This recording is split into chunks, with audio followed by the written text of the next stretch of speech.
시청자 여러분, 안녕하십니까. 4월 1일 수요일 JTBC 뉴스 아침엔 시작합니다. 해외에서 국내로 들어온 뒤 코로나19 확진 판정을 받는 입국자들이 잇따르고 있습니다. 어제 하루 서울에서는 독일과 아일랜드, 미국, 영국에서 돌아온 4명이 추가로 양성 판정을 받았습니다. 광주 소방학교에 격리돼 있는 영국발 입국자 3명과 진천 법무연수원에서 임시생활 중인 영국인 남성도 감염된 것으로 확인됐습니다.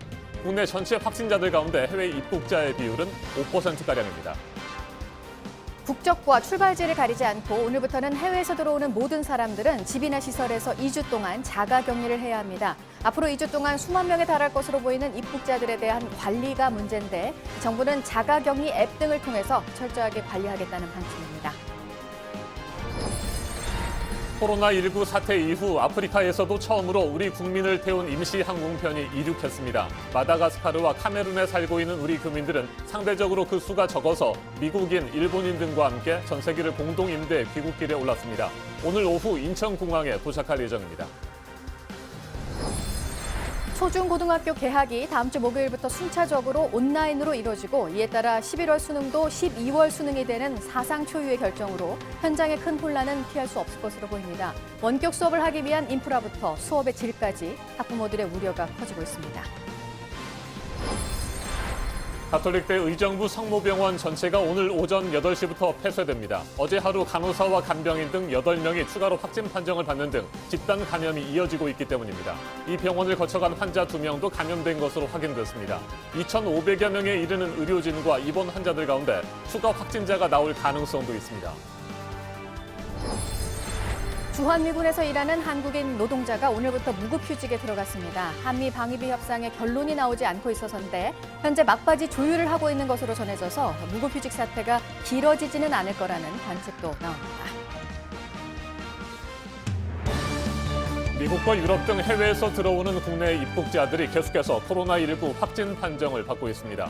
어제 하루 서울에서만 4명의 입국자가 추가로 양성 판정을 받았습니다. 독일과 아일랜드, 미국, 영국에서 돌아온 사람들입니다. 광주 소방학교에 격리돼 있는 영국발 입국자 3명과 진천 법무연수원에서 임시생활 중인 영국인 남성도 감염된 것으로 확인됐습니다. 국내 전체 확진자들 가운데 해외 입국자의 비율은 5%가량입니다.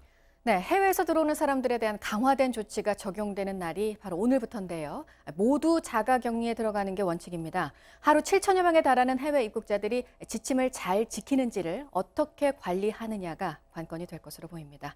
먼저 이호진 기자가 해외 유입 현황 전해드리겠습니다. 해외에서 귀국했다가 코로나19 확진 판정을 받은 사람은 어제 서울에서만 4명입니다.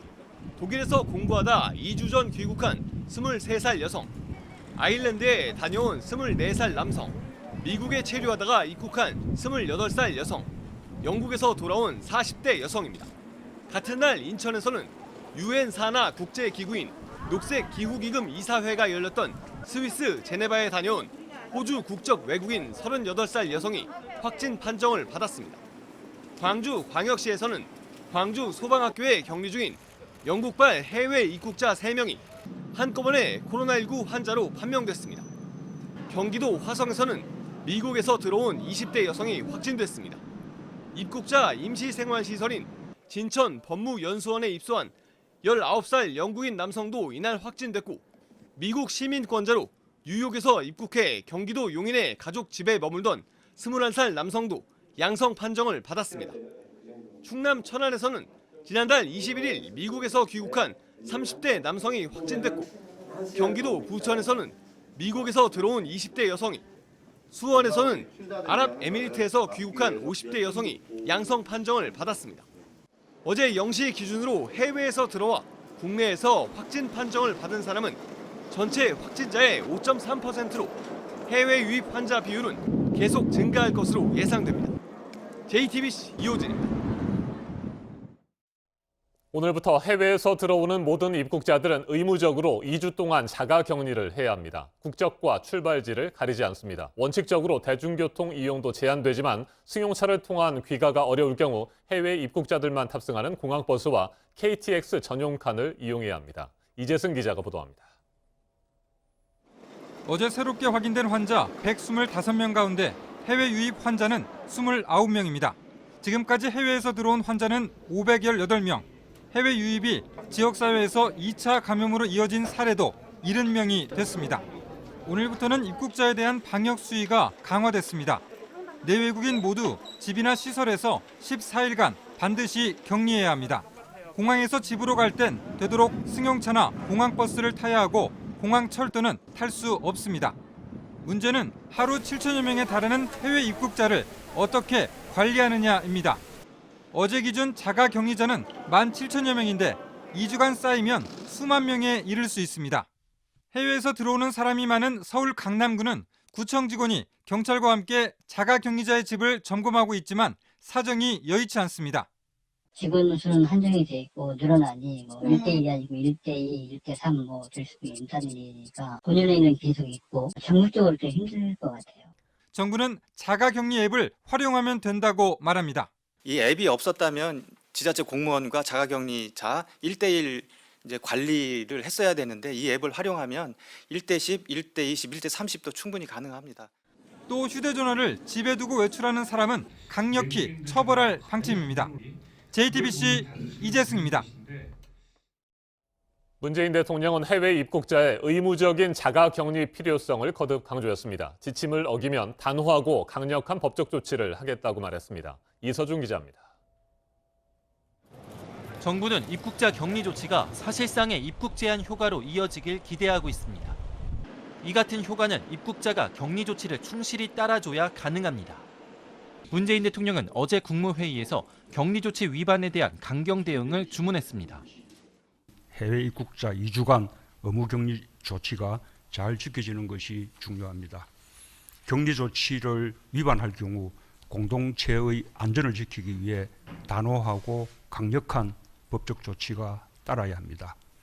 격리 조치 대신 아예 문을 걸어 잠그는 입국 금지가 필요하다는 주장이 이어지고 있지만 정부는 실효성도 없고 법적으로도 불가능하다는 입장을 유지하고 있습니다. 현재 국내에 들어오고 있는 입국자들이 90%가 우리 국민입니다. 국민을 자기 국가로 들어오는 것을 막는 나라는 지구상에 없습니다. 이탈리아 교민 300여 명을 태운 전세기도 도착합니다. 이들 역시 강원도 평창과 충남 천안 등에 마련된 임시시설에 2주 동안 격리됩니다. JTBC 이서준입니다. 코로나19 사태 이후 아프리카에서도 처음으로 우리 국민을 태운 임시 항공편이 이륙했습니다. 마다가스카르와 카메룬에 살고 있는 우리 교민들은 상대적으로 그 수가 적어서 미국인, 일본인 등과 함께 전세기를 공동 임대해 귀국길에 올랐습니다. 오늘 오후 인천공항에 도착할 예정입니다. 안태훈 기자입니다. 아프리카 마다가스카르 이바투 국제공항입니다. 코로나19로 인해 지난달 21일 국가 비상사태가 선포돼 공항 역시 한산한 모습입니다. 정기 항공편은 물론 전세기 운항조차 허락되지 않았습니다. 이 같은 상황에서 국제 공조로 임시 항공편이 마련됐습니다. 우리 교민 26명과 미국인, 일본인 등 다국적 승객 90여 명을 태운 전세기가 현지 시간 31일 이바투 국제공항에서 이륙했습니다. 우리 교민들만으로는 인원이 부족해 임시 항공편 운항이 어려웠지만 현지 한국 대사관이 주도해 성사시킨 것으로 전해졌습니다. 우리 교민들은 에티오피아를 거쳐 우리 시간으로 오늘 오후 4시 15분쯤 인천공항에 도착할 예정입니다.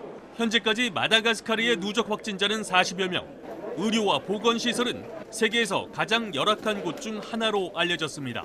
아프리카 카메룬에서도 우리 국민 40명을 태운 전세기가 현지 시간 31일 한국을 향해 출발했습니다. 이들은 에티오피아와 일본을 거쳐 귀국하게 됩니다. 카메룬의 코로나19 누적 확진자는 현재까지 190여 명입니다. 아프리카 질병통제예방센터는 현지 시간 3월 31일 기준으로 아프리카 전역의 확진자는 5천여 명, 사망자는 172명이라고 밝혔습니다. JTBC 안태훈입니다. 런던 증시가 1987년 10월 블랙 먼데이 이후 최악의 성적표를 받았습니다. 코로나19가 확산되면서 기업들의 실적이 급락할 것이라는 우려가 반영된 겁니다. 프랑스와 스페인을 중심으로 유럽 지역의 코로나19 확진자는 계속해서 늘어나고 있습니다. 전다빈 기자입니다. 현지 시간 3월 31일 푸시 100 지수는 5,671.96으로 장을 마감했습니다.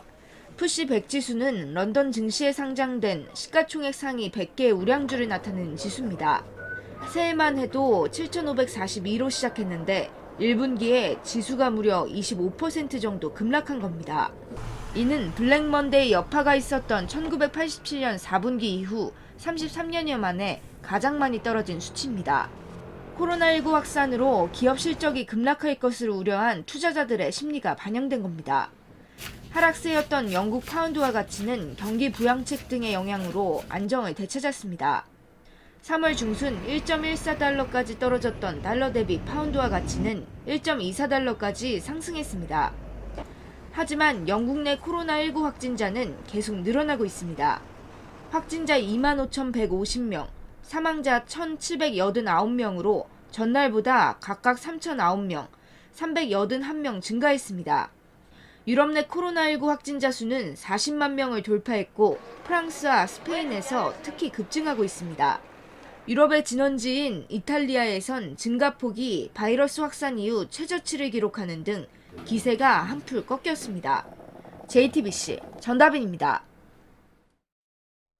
뉴욕 증시는 등락을 거듭하면서 출렁이다가 하락세로 마감했습니다. 트럼프 대통령은 2,500조 원에 이르는 추가 부양책을 거론했습니다. 수도 워싱턴 DC를 비롯해 인접한 버지니아와 메릴랜드 주에도 자택 대기령이 내려졌습니다. 미국인 4명 가운데 3명꼴로 집안에 갇히게 됐습니다. 사망자 수는 3,500명을 넘어 중국을 추월했습니다. 워싱턴을 연결합니다.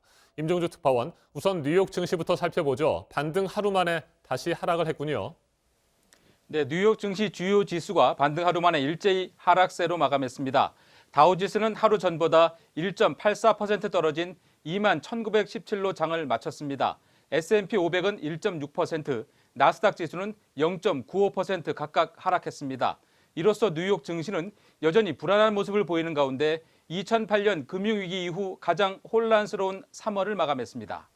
네, 트럼프 대통령은 또다시 천문학적 규모의 추가 부양책을 거론했죠. 네, 트럼프 대통령이 오늘 트윗을 통해 수십 년 기다려온 인프라 법안을 처리할 때라며 추가 부양책을 언급했습니다. 규모는 2조 달러, 2,500조 원대에 이릅니다. 목적은 인프라 확충과 일자리 창출입니다. 지난주 의회를 통과해 발효된 부양책과 맞먹는 규모입니다. 둘을 합하면 무려 5천조 원이 넘습니다. 의회 내에서도 추가 부양책이 거론되고 있어서 조만간 논의가 본격화할 것으로 예상됩니다. 워싱턴을 비롯한 수도권 지역들도 자택 대기 명령 대열에 합류를 했는데 대기 명령을 어기면 매우 강한 처벌을 받게 된다고요? 네, 워싱턴 DC를 비롯해 수도를 둘러싸고 있는 버지니아와 메릴랜드주가 하루 전 잇따라 자택 대기 명령을 내렸습니다. 어기면 5,000달러, 우리 돈 600만 원이 넘는 벌금을 내거나 석 달 동안 구금될 수도 있습니다. 워싱턴 시장의 말입니다. The only reasons you should be leaving your home are to buy groceries, pick up medicine, or to exercise with your own family because you have been advised to seek medical attention or because you are performing an essential job. 자택 대기 명령이 내려진 지역은 모두 30여 개 주입니다. 미국인 2억 3,500만 명이 영향권 안에 있습니다. 4명 가운데 3명꼴입니다. 네, 미국의 사망자는 공식적으로 발표된 중국의 사망자 수를 넘어섰죠. 네, 그렇습니다. 미국 내 사망자는 3,700여 명입니다. 중국을 수백 명 앞섰습니다. 또 전체 확진자는 18만 명에 이르고 있습니다. 그중 뉴욕의 확진자만 8만 명에 육박하고 있어서 진원지로 꼽히는 우한이 속한 후베이성 확진자 6만 7천 명을 크게 웃돌고 있습니다. 네, 뉴욕과 인접한 펜실베니아의 상황도 좀 살펴보죠. 식품을 받기 위해서 푸드뱅크에 차량들이 몰려들고 있다고 들었는데 길게는 5시간 이상 기다리고 있습니까? 네, 펜실베니아주 남서부 피츠버그 인근 푸드뱅크에서 월요일 낮 재난지역 선포에 따라 비상식량을 나눠줬습니다. 그런데 아침 7시부터 차량 행렬이 밀려들었습니다. 일부는 식량을 받기 위해 5시간 넘게 기다려야 했습니다. 도로가에 이동 화장실까지 설치됐습니다. 가까스로 1,700여 가구가 비상식량을 받았다고 현지 언론은 전했습니다. 지금까지 워싱턴에서 JTBC 임종주입니다.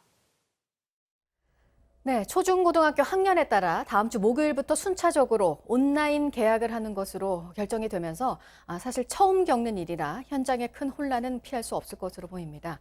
먼저 이 온라인 수업에 대한 걱정이 큰데요. 스마트 기기가 없어서 소외된 아이들 없이 잘 운영이 될지도 그렇고 학생과 선생님이 직접 만나지 않고 이뤄지는 수업이 괜찮을까 하는 부분도 그렇습니다. 먼저 박상욱 기자입니다. 아이들이 안심하고 등교할 수 있는 수준에는 이르지 못했습니다. 아이들의 학습권을 포기하고 무작정 개학을 연기하기는 쉽지 않습니다. 올해 개학은 4월 9일 목요일로 또 미뤄졌습니다.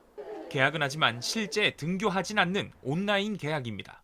당초 4월 6일 월요일에서 사흘 더 늦춰진 건데 사상 첫 온라인 개학을 준비할 시간이 교사들에게 더 필요하다는 판단 때문입니다. 교육부는 개학 첫 이틀을 적응 기간으로 삼기로 했습니다. 원격 수업 오리엔테이션 등을 통해 교사와 학생이 온라인 수업에 익숙해지는 시간을 갖는 겁니다. 고3과 중3 학생들이 먼저 시작합니다. 다른 학년의 중고교생들과 초등학교 고학년 학생들은 총선 다음 날인 16일부터, 초등학교 저학년 학생들은 20일부터 학사 일정에 들어갑니다. 언제부터 실제 학교에 갈 수 있을지는 정해지지 않았습니다. 코로나19 사태를 지켜봐야 합니다. 온라인 교육이 힘든 유치원과 어린이집의 경우 집단 감염이 잦아들 때까지 휴업을 무기한 연장하기로 했습니다. JTBC 박상규입니다. 또 하나 누구보다 걱정이 큰 쪽은 고3 학생들입니다. 개학이 벌써 3번이나 미뤄지면서 공부를 하는데 아무래도 큰 영향을 받을 수밖에 없게 됐고 12월 수능도 처음입니다. 고3 학생과 학부모들이 하고 있는 걱정은 강버들 기자가 전해드리겠습니다.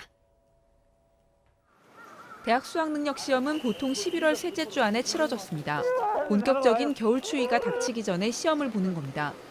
2021학년도 수능도 올해 11월 셋째 주 목요일로 예정돼 있었지만 코로나19 여파로 개학이 4차례나 미뤄지면서 12월 3일로 조정됐습니다.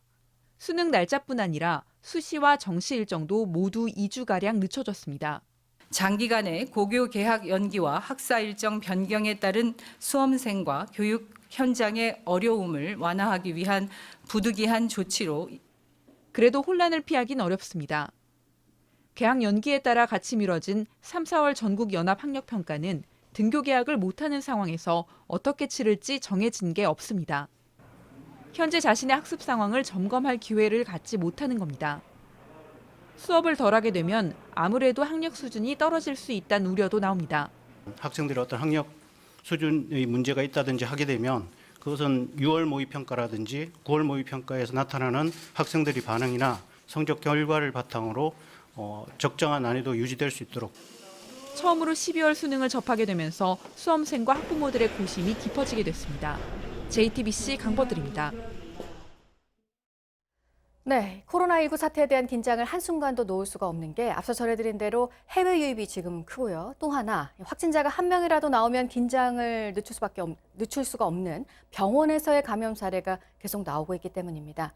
확진자가 잇따라 나온 의정부 성모병원은 병원 전체가 오늘 아침부터 폐쇄가 되는데요. 이 병원 의료진과 입원 환자 모두에 대한 코로나 검사도 진행이 되고 있습니다. 전다빈 기자입니다. 의정부 성모병원은 오늘 오전 8시부터 모든 시설을 폐쇄합니다. 2명의 코로나19 확진자가 발생한 뒤 추가 확진자가 10명이나 나왔기 때문입니다.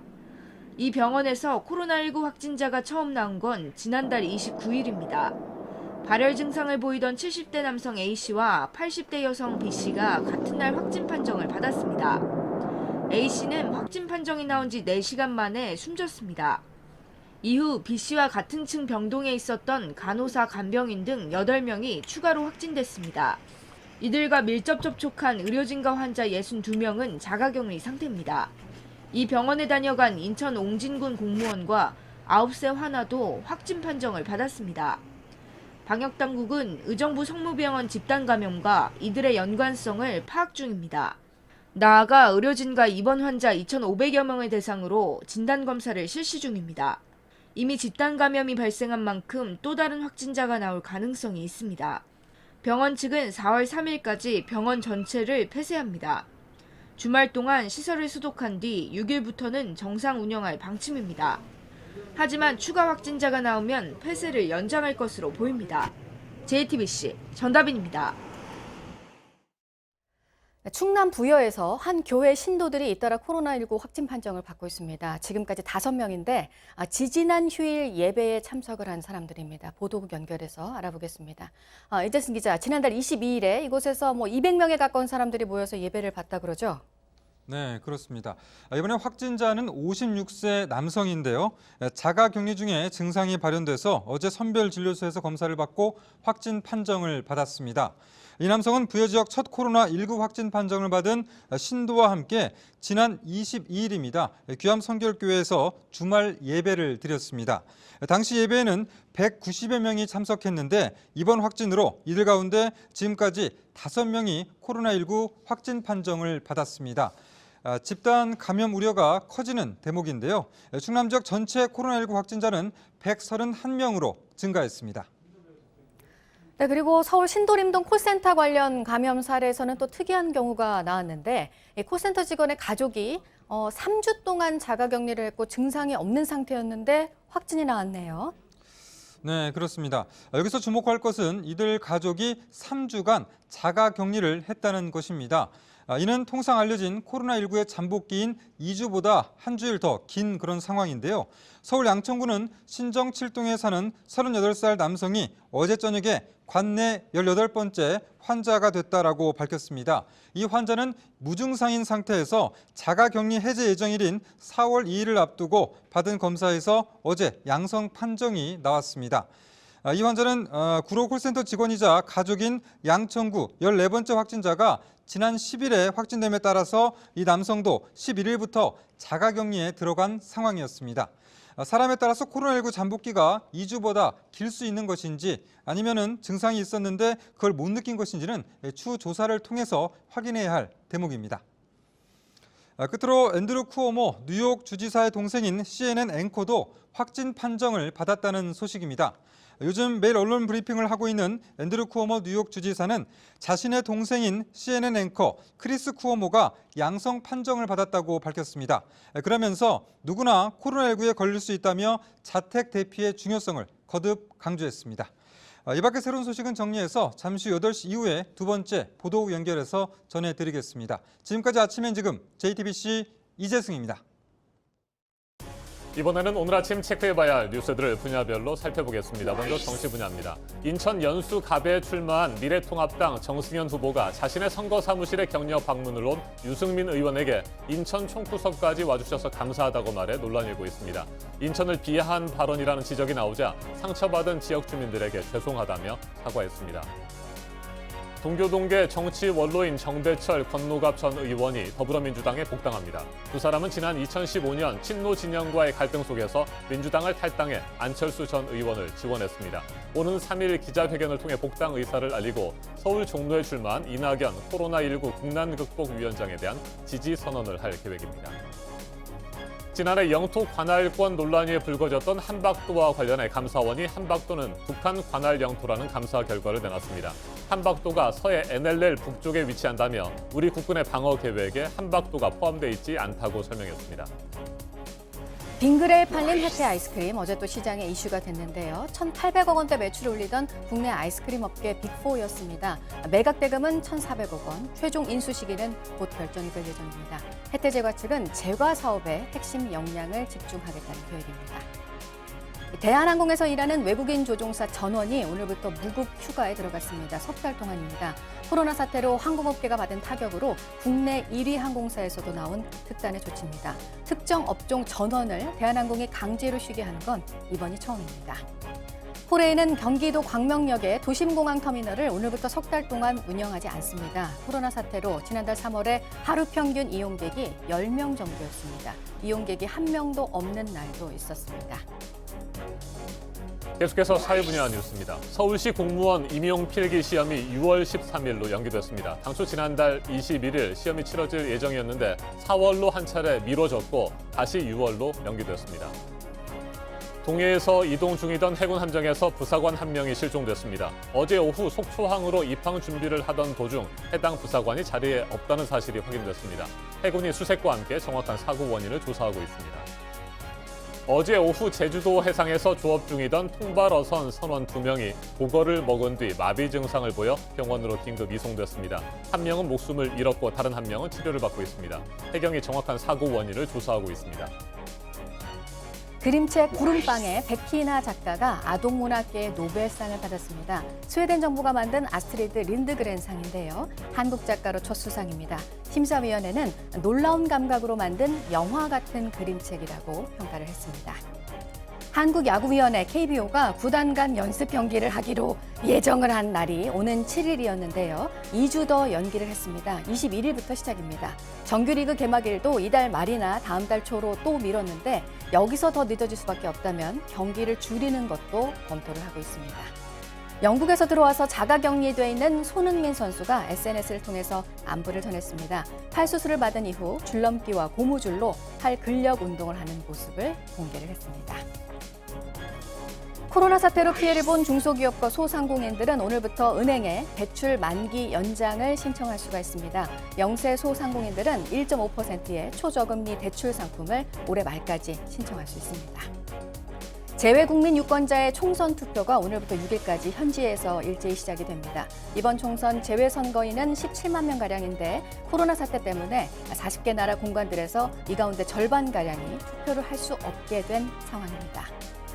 서울 여의도 벚꽃 축제가 취소가 된 가운데 오늘부터 국회의사당 뒤편 차도 1.6km 구간이 전면 폐쇄가 됩니다. 내일부터는 보행로도 통제가 됩니다. 분야별 뉴스들 체크해드렸습니다. 오늘의 날씨도 체크해드립니다. 서울을 포함한 수도권은 지난달 23일 이후 열흘째 건조주의보가 내려져 있습니다. 수도권은 오늘도 건조하지만 강원 영동과 경북 동해안에는 비가 내리겠습니다. 강원 산간에선 밤에 기온이 떨어지면서 비가 눈으로 바뀌는 곳도 있겠습니다. 오늘 서쪽 지방에서는 미세먼지에 대비하셔야겠습니다. 서울, 경기와 충청, 경북에서 초미세먼지 농도가 나쁨 수준까지 올라가겠습니다. 현재 기온은 서울 10도, 대구 11도, 광주 9도로 어제보다 3도에서 7도가량 높습니다. 낮 기온은 서울 19도, 대전 20도, 전주 18도로 어제와 비슷하거나 조금 낮겠습니다.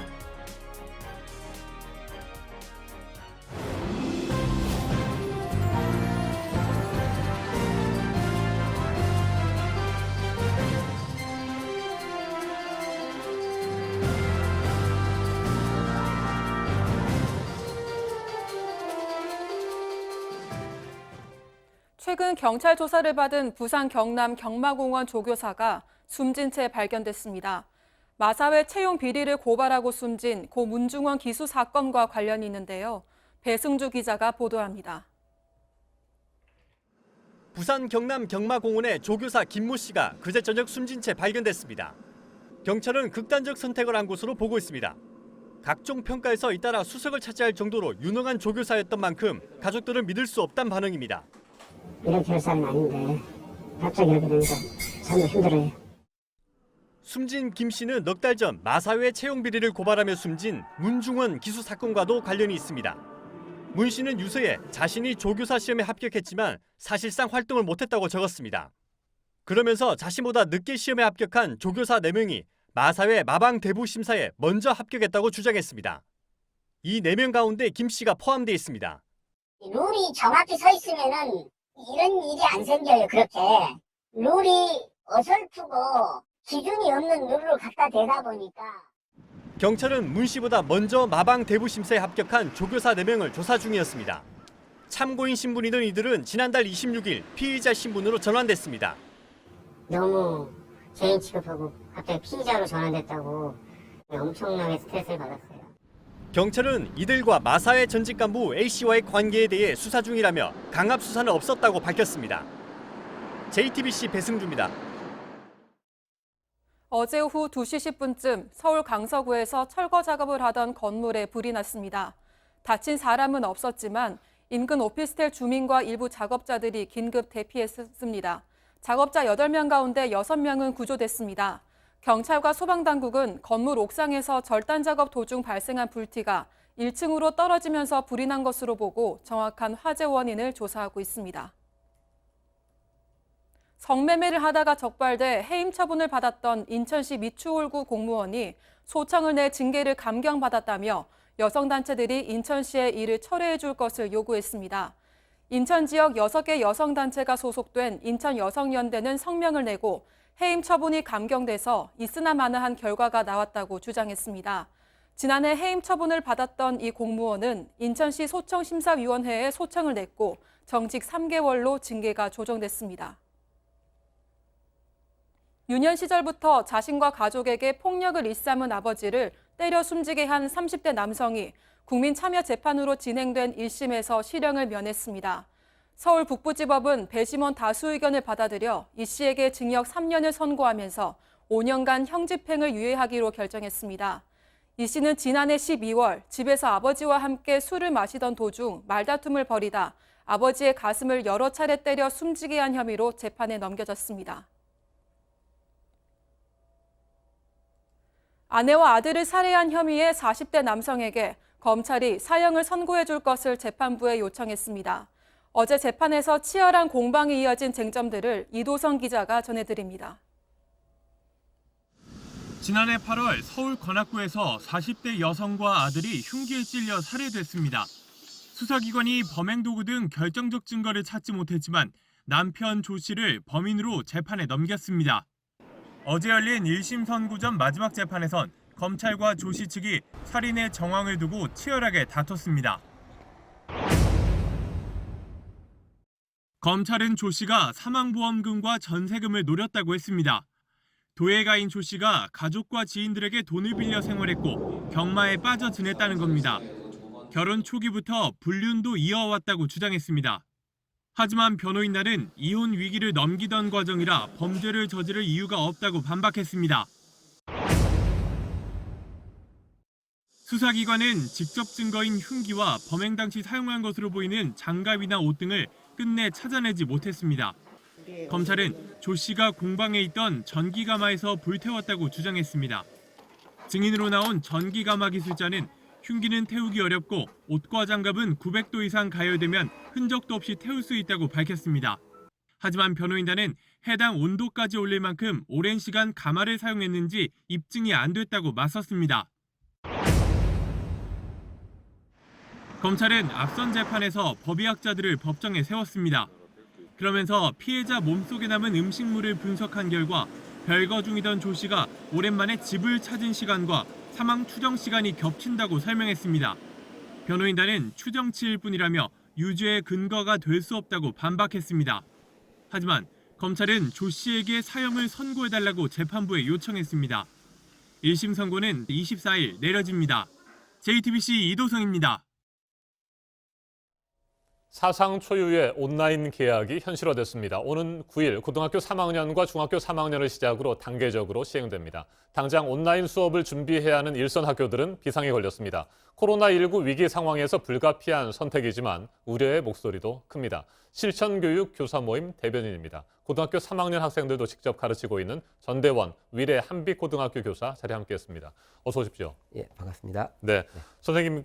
중고등학교의 법정 수업 일수는 190일이죠. 네. 네, 그래서 10%까지 감축을 할 수 있기 때문에 171일만 채우면 되는 상황이었고 네. 4월 6일에 당초 계획대로 개학을 한다고 한다면 9일의 여유가 있는 상황이었잖아요. 네네. 그래서 9일을 더 연기하게 되면 네. 4월 20일 개학이 가능할 수도 있다. 뭐 이런 얘기들이 나왔었는데 네, 그런 온라인 얘기가 개학으로 결정이 됐군요. 네. 아무래도 이번에 중3과 고3을 시작한다는 거에 함의가 있다고 봅니다. 네. 왜 그러냐면은 우리나라에서 교육에 있어서 교육과 입시는 분리된 문제일 수도 있지만은 우리가 학부모들이나 학생들이나 학교에서 또 준비하는 입장에서는 이 입시를 떼놓고 생각할 수가 없었고 네. 또 거기에는 또 필연적으로 수능 시험 날이라는 어떤 마지노선 그리고 그다음에 1학기에 저희들이 학생부를 마감해야 되고 학생부를 준비하면서 학생부 종합전형을 준비해야 된다는 그건 시기적 한계들 네. 그것들 때문에 교육부가 고육지책으로 고3과 중3의 온라인 개학을 먼저 실시하겠다는 그런 방침을 내세운 게 아닌가 생각하고 있습니다. 네, 어제 발표 이전에도 온라인 개학에 대한 이야기는 좀 꾸준히 나왔었잖아요. 뭐 그에 대비해서 일선 학교에서 준비는 좀 했습니까? 어느 정도 마음의 준비는 네. 좀 하고 있었습니다. 왜냐하면 공문이 계속적으로 교육청을 통해서 내려오는 걸 보면은 학생들의 가정에서의 그 대비 정도, 가능한 정도를 지금 파악을 하라고 공문이 내려왔었고 교사들도 내부적으로는 내심 준비를 좀 하고 있었습니다. 네. 그래서 어느 정도는 저희들이 예측은 하고 있었지만 이제 현실적으로 맞닥뜨리는 느낌하고 정말 예측을 하고 있을 때의 상황은 좀 다르긴 하죠. 네. 네. 자, 그렇다면 이제 당장 4월 9일에 고등학교 3학년과 중학교 3학년이 온라인 개학을 하게 됩니다. 네. 이틀 동안의 오리엔테이션 시간이 있으니까 네. 실제로 수업이 시작되는 것은 4월 13일이 되잖아요. 네네. 그러면 이제 뭐 일주일여가 남았는데 네. 어떻습니까? 그 안에 충분히 준비는 다 될 수 있을까요? 우리가 기준을 어디에 두느냐에 따라 좀 다를 것 네. 같습니다. 그러니까 지금이 이제 2차 세계대전 이후 전 세계적 인류가 공통으로 맞이한 첫 번째 위기라고 볼 수도 있는데 이 위기를 극복해 나가는 데 있어서 우리가 교육적인 부분에서 완벽히 모든 것을 해결할 수 있다고 생각하면은 아마 그 부분에 있어서 준비는 좀 미흡하다고 할 수 있을 것 같습니다. 그러나 이 부분이 지금 현장 교사들이나 그래도 학부모, 학생들이 다 함께 이걸 극복하고 노력해가는 차원에서 한다고 한다면은 아주 만족스럽지는 않아도 어느 정도 우리가 정상적으로 일상으로 돌아가기 위한 준비의 과정, 그리고 학생들에게 최소한의 어떤 교육적인 목표를 갖다 이루는 과정, 그리고 우리가 어느 정도 IT 기술이 발전해 있는 상태이기 때문에 그거에 대한 준비 상황으로서는 어느 정도까지는 우리가 대처해 나갈 수 있을 거라고 기대하고 있습니다. 네. 온라인 수업을 하는 방식이 크게 세 가지로 지금 예상이 되지 않습니까? 예, 화상 그렇습니다. 회의를 통해서 하는 방식이 있을 거고 그건 네네. 뭐 1대1로 서로 네. 학생들과 같이 소통하면서 수업을 할 수 있을 거고요. 예, 예. 두 번째는 녹화를 해서 하는 방식이 있고 예. 세 번째는 이제 과제물을 미리 제출하도록 해서 네. 수업을 하는 방식 등이 있는데 첫 번째 화상 회의 방식이요. 네. 이건 좀 어떻게 대부분의 학교에서 하기는 현재로서는 역부족입니까? 아니면 가능하다고 보십니까? 전면적으로 네. 실시하기는 어려울 텐데 선도적으로 실시는 가능할 것 같습니다. 일부에서는 말이죠. 예, 그렇죠. 그러니까 네. 한 학교 단위에서 뭐 모든 선생님이 모두 화상회의 시스템을 한다라는 거는 실제로는 이론상으로는 가능한데 실제로는 어려울 겁니다. 왜냐하면 같은 학교에서도 네. 한꺼번에 다 화상 회의 방식으로 수업을 하기는 어려울 것이다 이런 예, 말씀이시죠? 그건 왜 그러냐면은 학생들도 대비가 되기 어려울 겁니다. 이게 왜냐하면 오프라인에서 앉아가지고 수업을 들으면서 7시간을 수업을 듣는 거는 고등학교 정도 학생 정도면 가능하긴 한데 이것이 온라인식으로 바뀌어가지고 화면을 보면서 이걸 7시간 앉아 있는다라는 거는 네. 그건 쉬운 일이 아니겠죠. 그리고 선생님들도 마찬가지로 모두 스튜디오가 곳곳에 있어야 된다는 얘기인데 그런 식의 상황은 쉽지 않을 겁니다. 아마 현실적인 방안으로는 일부는 특히 뭐 어떤 과목에 따라 네. 과목의 특성에 따라서 실시간 수업이 좋은 거 그리고 그에 대한 대비가 돼 있는 선생님들은 또 실시간 수업을 진행을 하고 그렇지 않은 경우는 어떻게 좀 동영상을 찍어가지고 올리는 방식, 유튜브에 올려서 링크를 거는 방식이라든지 이런 방식으로 해서 좀 다양한 형태를 통해서 융합적으로 학교에서 대비를 해야 될 것으로 보고 있습니다. 네. 네. 선생님들의 입장에서는 어떻습니까? 녹화를 해서 하는 방식이 그래도 좀 수월하다 이렇게 생각을 하시는 건가요? 예, 녹화를 해서 하는 방식이 이게 선생님마다 조금 다릅니다. 네. 제가 어저께도 긴급하게 교육부 발표가 나자마자 주변 선생님들한테 물어봤는데 어떤 선생님들의 경우에는 진짜 수업처럼 실시간으로 애들한테 물어보면서 수업을 하고 싶다라고 아하. 하시는 선생님들도 네. 계셨고 어떤 선생님들의 경우에는 이제 그 정보기기를 많이 좀 다루셨던 젊은 선생님들 같은 경우는 아이패드 같은 걸로 이렇게 보면서 실시간으로 자기는 실시간으로 하는 게 아니라 직접 보면서 녹화를 뜬 다음에 그 녹화를 올리는 방식으로 하는 게 자기는 선호한다. 이런 방식을 선호하는 선생님도 계셨고 어떤 선생님의 경우에는 가능하다면 과제를 제시하고 유선으로 전화로 이렇게 서로 소통하면서 그런 식으로 학습을 좀 지도하는 방식이 좋지 않겠느냐라고 의견을 제시한 선생님도 있었습니다. 네. 온라인 계약을 하게 되면 법정 수업 일수에 들어가는 거잖아요. 예, 그렇죠. 그렇게 된다면 네. 출결도 체크를 해야 되는 상황인데 네. 이 출결 체크가 쉽지 않을 것이다. 뭐 이런 우려도 있지 않습니까? 이건 어떻게 될 것으로 예상하세요?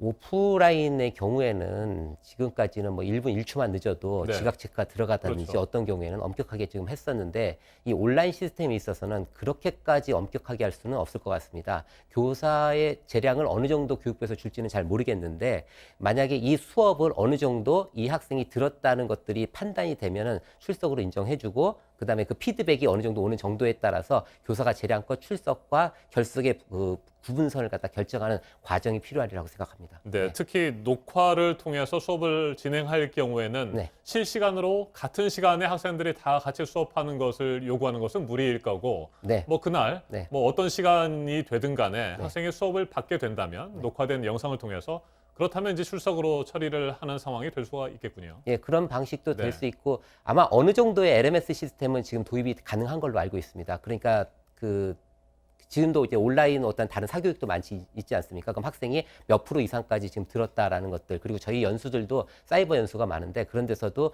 LMS 시스템이 도입돼 있는데 지금 초보적으로 학생들이 어느 정도까지는 이수를 했다라는 것까지는 아마 기술적으로 체크가 가능한 상태인 걸로 알고 있습니다. 정보와 기기가 충분히 마련되지 않은 상황일 수도 있기 때문에 뭐 지역별로 또 여러 계층별로 교육 격차가 더 벌어질 수도 있다. 이런 우려도 있지 않았습니까? 아무래도 오프라인보다는 온라인이 그런 우려가 많이 있습니다. 가령 예를 들면은 맞벌이 부부들, 그러니까 어느 정도 중산층 이상 가정이라 하더라도 맞벌이 부부들이 다 출근을 한 상태에서 그 상태에서 학생들이 집에서 교육을 받을 때 부모의 관심 그리고 전폭적으로 학생들을 케어하는 부모가 있고 없고의 차이에 따라서 그리고 계층적으로 상하 어떤 상중하의 하층에 따라서 이 편차가 넓어질 가능성은 저희들이 많이 우려하고 있습니다. 그렇다면 그런 문제들을 어떻게 해결해야 된다고 보세요? 일단은 서두에도 말씀드렸지만은 지금은 그 준전시 상황이기 때문에 오프라인에서 하는 상황만큼 모든 것을 저희들이 완벽하게 케어한다라는 욕심은 좀 버리는 게 좋을 것 같고요. 대신에 지금 그 LMS 시스템이나 이런 상황들을 보면은 학생들의 어떤 정도를 우리가 알 수 있을 거라고 봅니다.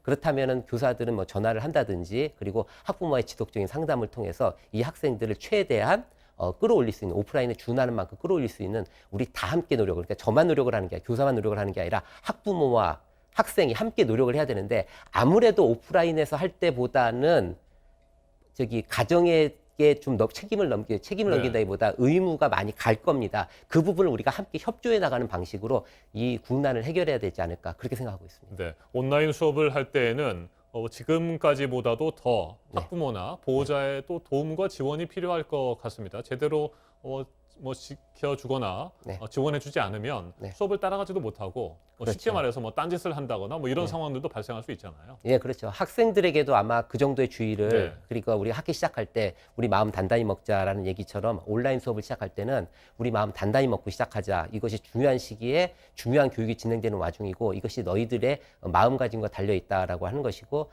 그다음에 학부모님들한테도 협조의 말씀을 따로 부탁드릴 예정이고요. 그다음에 특별히 만약에 정이 안 되는 학생들 같은 경우에는 학교에서 정보화 기기를 빌려주거나 아니면 학교에 뭐 아주 일부 학생의 경우에는 학교에서 볼 수 있도록 하는 과정들이라든지 여러 가지 대안 마련이 시급할 일이라 봅니다. 현재 고3 학생들을 맡고 계시니까요. 선생님이 보시기에는 12월 3일로 수능 시험을 2주 연기한 거, 이 부분은 뭐 충분하다고 보십니까? 아니면 2주 가지고는 좀 부족하다고 생각하십니까? 현재 시점에서 말씀드리면 2주 연기로 충분히 우리는 커버할 수 있고 가능하다고 봅니다. 그런데 지금 저희가 어려워하는 거는 불확실성입니다. 지금 거의 3번째 지금 그 1년 그 일정을 지금 갈아엎고 있는 와중에 과연 이대로만 제대로 진행이 돼줘도 가능할 텐데 과연 앞으로의 미래가 어떻게 결정될지 모르겠다라는 것. 그것이 현장으로서는 가장 우려하는 바입니다. 정시와 수시 모집 2주 연기 이 부분은 어떻게 생각하십니까? 어쨌든 현장에서는 지금 어려운 상황이기 때문에 옛날 같았으면 정상적인 과정에서 이런 연기가 이루어졌다면 좀 힘들다라고 강력하게 뭐 저항하는 말도 있을 수 있겠지만 지금 상황에서는 좀 이해를 하고 어떻게 해서든 이 와중에 학생들한테 불이익이 없고 형평성도 저해하지 않으면서 교육적 목표를 달성하기 위해서 지금 노력하고 있는 중입니다. 가능하면 최대한 빨리 코로나19 사태가 수습이 돼서 온라인 수업이 아니라 직접 학교에 등교를 해서 학생들과 같이 수업을 하는 날이 빨리 오면 좋을 것 같습니다. 그걸 뭐 다들 기대하고 계실 거고요. 온라인 수업 철저히 잘 준비를 해주시기 바랍니다. 전대원 위례 한빛고등학교 교사 오늘 말씀 잘 들었습니다. 감사합니다. 네, 감사합니다.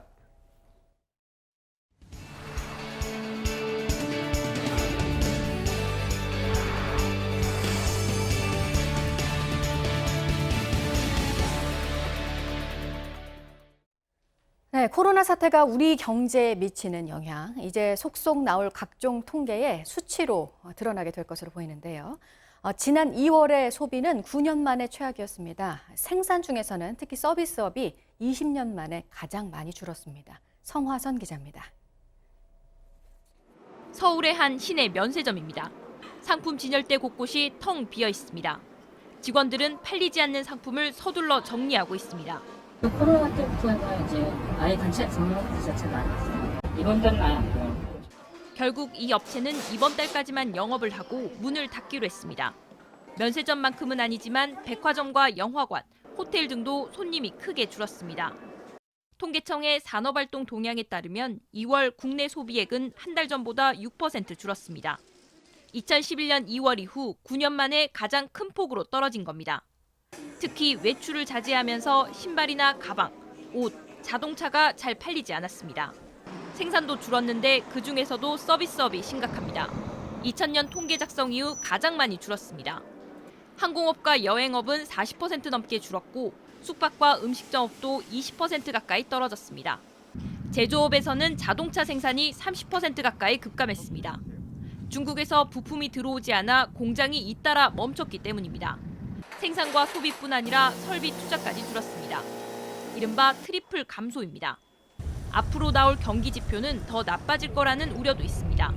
통계청은 코로나19의 세계적인 확산과 사회적 거리두기 영향이 3, 4월에 걸쳐 반영될 것으로 봤습니다. JTBC 성화선입니다. 정부가 다음 달 중순에는 지급하겠다고 한 긴급 재난지원금을 놓고 여러 얘기들이 이어지고 있습니다. 일단 관심은 누가 받게 될지 그 구체적인 기준이고 정부는 늦어도 다음 주까지는 공개를 하겠다고 하고 있는데요. 소득이 적어도 재산이 많은 사람들을 지원 대상에서 빼는 방안이 지금 검토가 되고 있고 이번 주 금감원 등에 이를 파악할 수 있는 자료를 요청한다는 계획입니다. 송지혜 기자입니다. 기획재정부와 보건복지부 등은 긴급 재난지원금 태스크포스를 꾸리고 구체적인 지원 대상을 정하기로 했습니다. 소득 하위 70%가 모호하다는 지적이 나오지 않도록 늦어도 다음 주까지 기준을 공개하겠다는 게 정부의 방침입니다. 핵심은 금수저 무임승차를 막는 겁니다. TF 고위 관계자는 JTBC와의 통화에서 소득은 적지만 재산이 많은 이들을 지원 대상에서 빼겠다고 말했습니다. 이들에 밀려 지원금을 받지 못하는 선의의 피해자가 생기는 걸 막겠다는 취지입니다. 정부는 우선 지역가입자 건강보험료 산정 기준인 소득 인정액을 토대로 부동산이나 자동차 등의 재산이 많으면 지원금을 주지 않기로 했습니다. 드러나는 소득이나 재산이 적더라도 씀씀이가 크거나 가족의 재산이 많으면 지원 대상에서 뺄 수 있습니다. 정부는 이를 위해 고정 수입이 없는데도 신용카드 사용액이 많거나 가족의 임대 수익이 많은 이들을 집중적으로 살피기로 했습니다.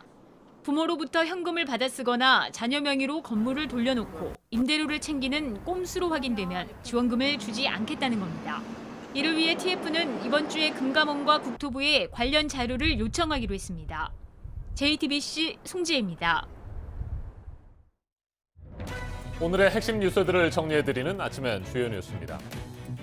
해외에서 국내로 들어온 뒤 코로나19 확진 판정을 받는 입국자들이 잇따르고 있습니다. 어제 하루 서울에서는 독일과 아일랜드, 미국, 영국에서 돌아온 4명이 추가로 양성 판정을 받았습니다.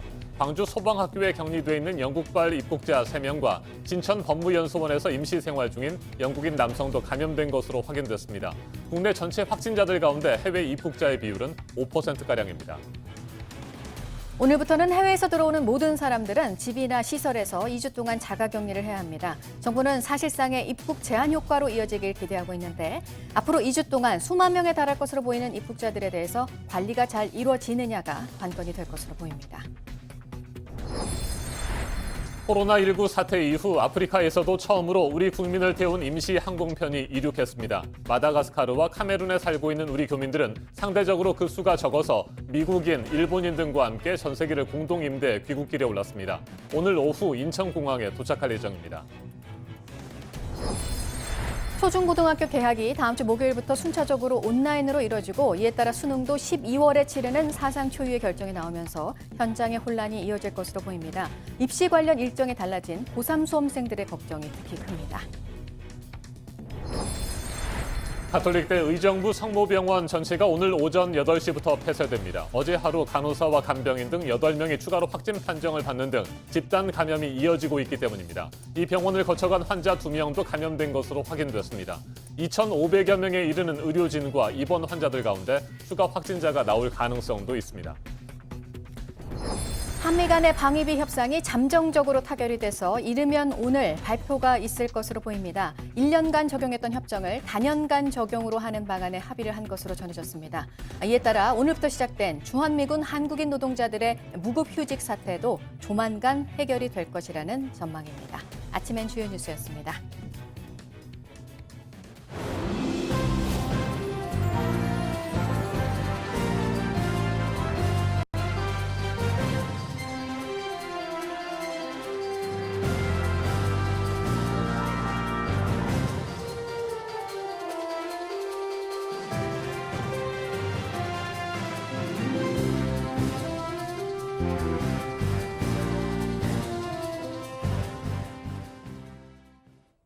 내일부터 시작되는 공식 선거운동을 앞두고 각 당이 유세 준비를 하고 있습니다.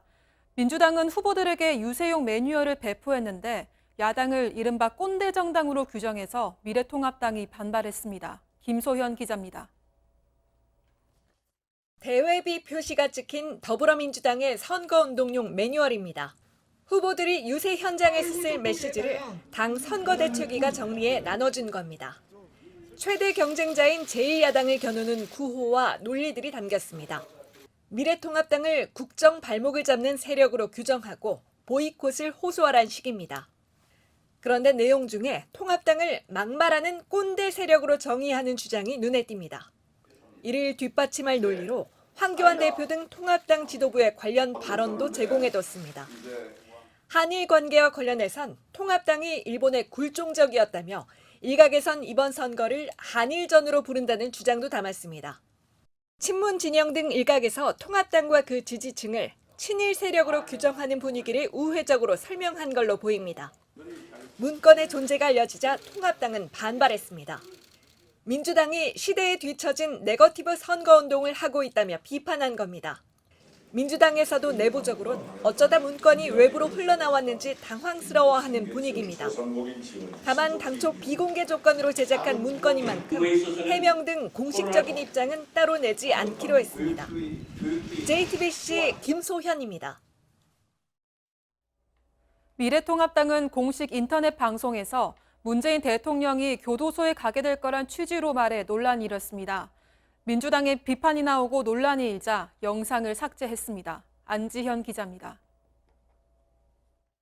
논란이 된 발언은 미래통합당의 공식 유튜브 채널 옳은 소리에서 나왔습니다. 하고 싶은 대로 다 하라고 하고 임기 끝나면 저 오랫동안 무상급식 먹이면 된다 이런 얘기를 하거든요. 친환경 무상급식. 그렇죠. 친환경 무상급식. 어느 교도소든 친환경 무상급식이 공급되고 있으니까요. 현 정부가 실정을 하고 있다며 비판하다 문재인 대통령이 퇴임 후에 수감될 거란 식으로 주장한 겁니다. 그러면서 자진 하야를 촉구한 듯한 발언도 했습니다. 이 문재인 대통령 지금이라도 차라리 잘못했다 그러고 죄값을 치르게만 안 해준다면 지금 당장 권력을 내려놓겠다. 대통령에서 내려오겠다. 이렇게 얘기하는 게 올바르지 않나 이렇게 생각이 됩니다. 이 프로그램은 통합당 공식 채널이 매일 내보내는 사실상의 아침 뉴스입니다. 민주당은 예의를 지키라고 비판했습니다. 그저 대통령 흠집 내기에만 골몰하는 미래통합당은 공당으로서 일말의 책임감조차 느끼지 않는지 논란이 되자 해당 채널은 이 영상을 삭제했습니다. 앞서 옳은 소리는 지난해 문 대통령을 벌거벗은 임금님에 비유해 논란이 된 바도 있습니다. JTBC 안지연입니다. 맞짱 토론 시간입니다. 오늘은 정부의 코로나19 긴급 재난지원금 지원 결정을 놓고 공방을 벌이는 여야 상황 짚어보겠습니다. 2주 앞으로 다가온 4.15 총선에 대한 전망과 각 당의 전략도 살펴보겠습니다. 먼저 출연자들을 소개해드립니다. 제 오른쪽입니다. 설훈 더불어민주당 의원 나오셨습니다. 네, 반갑습니다. 설훈입니다. 네, 안녕하십니까? 그리고 제 왼쪽입니다. 주호영 미래통합당 의원입니다. 예, 안녕하십니까? 주호영입니다. 네, 어서 오십시오. 예. 지난달 30일 문재인 대통령은 비상경제회의를 주재하고 소득 하위 70% 가구의 4인 가족 기준 100만 원의 긴급 재난지원금을 지급하기로 결정했습니다. 여당인 더불어민주당은 환영 입장을 밝히고 2차 추경 편성에 속도를 내고 있습니다. 반면 미래통합당은 총선을 겨냥한 매표 행위다. 이 같은 비판도 내놓고 있습니다. 토론 시작하겠습니다. 네.